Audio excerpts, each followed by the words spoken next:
ลมหนาวพัดมาอีกแล้วน้องแก้วควงลงคอยพี่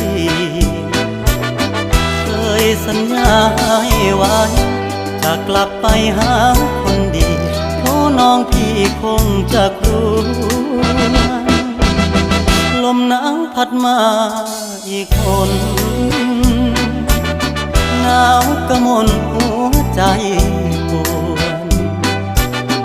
ยามหนาวมาห่างน้องเจ้าคงมองและรำครวญลมหนาวจะ